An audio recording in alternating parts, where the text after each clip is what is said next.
अब तक पूरे प्रदेश में औसत से 18% कम पानी गिरा है। आंकड़ों की बात करें तो राज्य के 55 जिलों में से 49 जिलों में अभी तक सामान्य से कम बारिश बरसी है, जिससे इन जिलों में सूखे के हालात बनते दिखने लगे हैं। बारिश को लेकर क्या सोच रहे हैं मौसम विज्ञानी और हमारे किसान, इस रिपोर्ट में देखिए। बारिश की बेरुखी, 65 दिन बाद भी नहीं बरस रहे बदरा। सावन का महीना चल रहा है, लेकिन मध्य प्रदेश में इस बार सावन भी सूना नजर आ रहा है। बारिश की बेरुखी पानी का संकट पैदा कर रही है। संकट ऐसा जिससे किसान तो परेशान है ही, आम आदमी भी परेशान है। इस मानसूनी सीजन पर अब तक सिर्फ 16.3 इंच बारिश हुई है, जो औसत से 18% कम है। भोपाल, इंदौर, जबलपुर और उज्जैन समेत 49 जिलों की स्थिति ठीक नहीं है। सिर्फ 6 जिले ही बेहतर स्थिति में है। ओवरऑल हम देखें सिनेरियो तो मानसून जो है अभी तक थोड़ा कमज़ोर रहा है, और जून और जुलाई दोनों का बात करें तो लगभग 3-4 इंच वर्षा की दरकिनार, मतलब 3-4 इंच वर्षा जो है कम दर्ज की गई है। इस बार जो है हमने पानी का संकट भी काफ़ी देखा है। कई जगह जो है हमारी बोरवेल जो थे वो बिल्कुल ड्राई हो गए थे, और अगर इस वर्ष अगर वर्षा कम होती है तो उसका जरूर प्रभाव जो है इन सब पे रह सकता है, पानी की समस्या पे भी रह सकता है।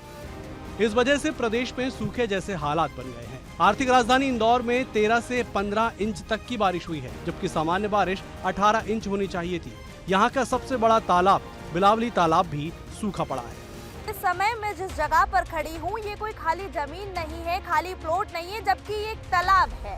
इंदौर का सबसे बड़ा तालाब यशवंत तालाब माना जाता है, उसके बाद ये बिलावली तालाब का नाम आता है। ये तालाब पूरा लबालब जो है यहाँ से वहाँ तक भरा रहता है। आप दूर तक यदि कैमरे में देखेंगे तो थोड़ा बहुत पानी भरा हुआ है, लेकिन अगर आप यहाँ जगह देखेंगे तो जो है ये पूरा खाली पड़ा हुआ है। तालाब से जो है इंदौर का पानी सप्लाई होता है, इंदौर के लोगों को यहाँ से पानी मिलता है, लेकिन आधा मानसून बीत जाने के बाद भी इंदौर में बारिश नहीं हुई है।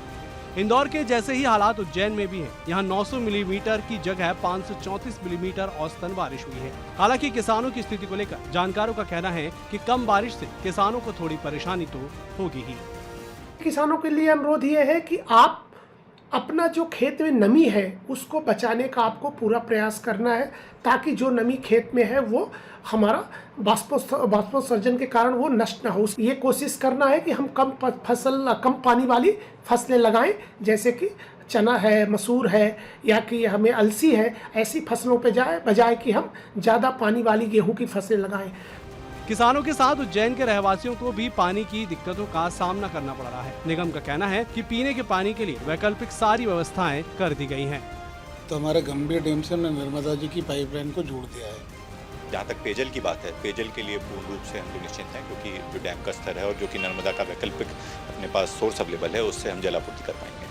बारिश की बेरुखी लगातार जारी है, लेकिन किसानों के लिए थोड़ी सी राहत इसलिए है कि बीच बीच में रुक कर जो बारिश हो रही है उनकी फसल के लिए तो पर्याप्त है, लेकिन उसके बाद भी जो फसल के लिए पानी लगता है उसकी कहीं न कहीं कमी अवश्य देखने को मिल रही है।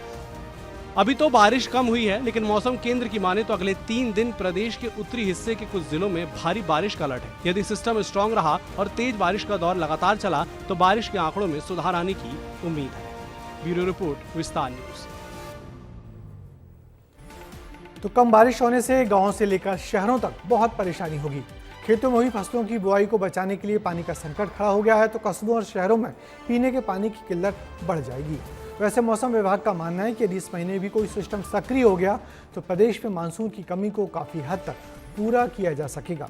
उम्मीद है आने वाले 3 दिनों में प्रदेश के उत्तरी और मध्य इलाके के जिलों में पानी ज़रूर बरसेगा।